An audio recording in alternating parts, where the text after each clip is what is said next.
Hey y'all, today's video is going to be talking about why are all formats of reading are valid.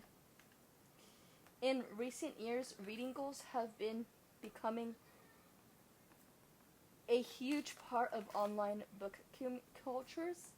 Some creators profoundly announce that they are reading 100 books to 200 books or even more, for example 500 books in a year. If reading 50 pages an hour is fast, then reading 100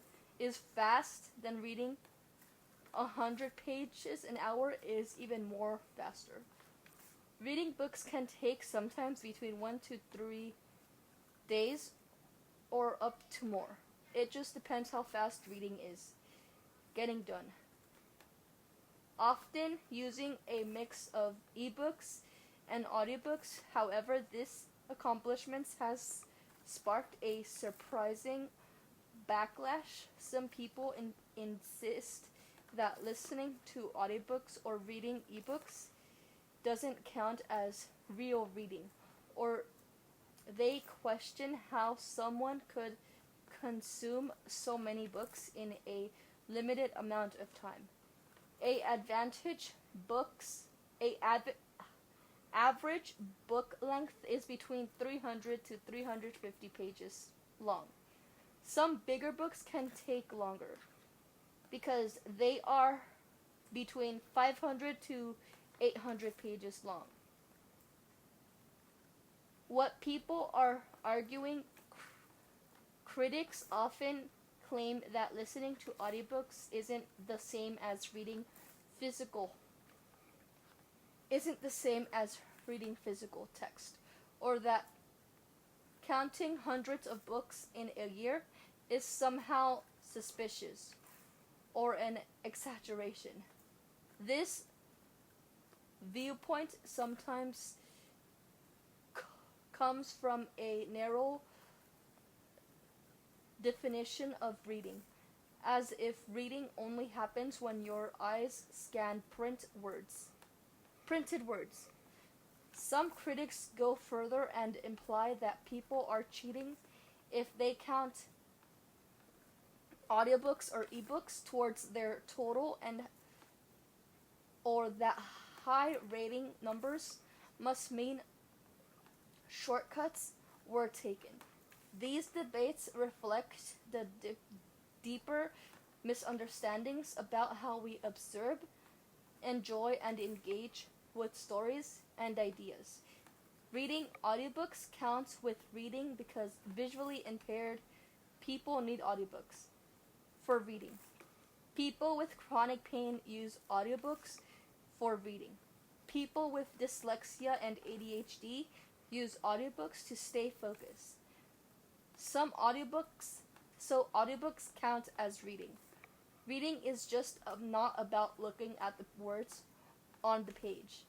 It also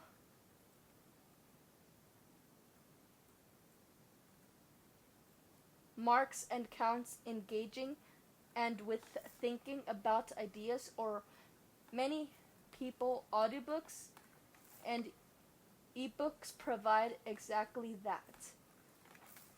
Audiobooks let listeners experience narrators' voices, emotions, and pacing.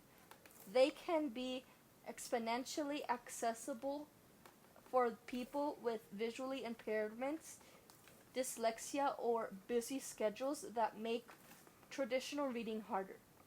Ebooks offer convenience, portability, and physical books can't match that. These formats allow people to take literature in ways that fit into their daily lives. Reading is personal, not competitive. Key part of this discussion is that understanding that reading is personal and not conjugate. Some people read to relax, others to learn, and others to escape into a story. These there's no universal standard that says this counts or this doesn't. Reading communities like Goodreads users and openly include audiobooks and ebooks in reading goals because that matters most is that experience and the knowledge they gained and the media.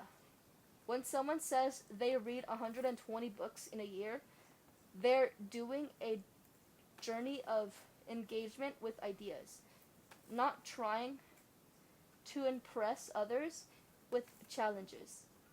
Addressing the backlash to hide reading total goals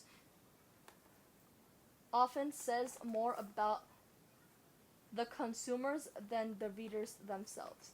Some reactions are born from jealousy, disbelief, and that someone could read so much, or outdated views on what reading should look like. This dismisses someone's accomplishments, and because they use different formats, is a form of gatekeeping, and it doesn't reflect the inclusive spirits modern reading culture instead of how people read. We can choose together to encourage more people to engage with books in whatever format works for them. Reading is different for everyone. So people can read 100 books and others can read 600 to 900 books every year. Reading is not the same for all people. Audiobooks are reading. It's very ableist to say that to people, especially if they are disabled, especially with chronic pain or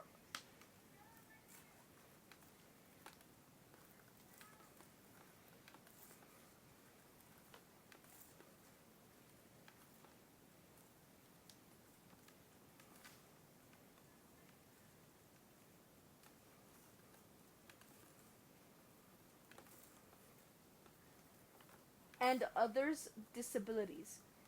Reading is not one size fits all. At the end of the day, reading, whether it's ebooks or an audiobook, our minds to new stories, ideas, and proper reading.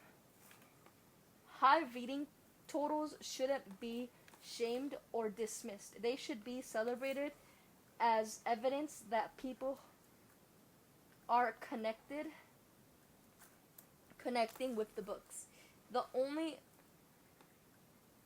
reason for counting a book is that you engage with it. So let's stop worrying about how someone reads and focuses instead of the joy of reading it. And maybe inspire others to pick up a book, e-reader, or hit play on an audiobook. People are saying that disabled readers reading doesn't count as reading. It doesn't count as reading, and it does count. So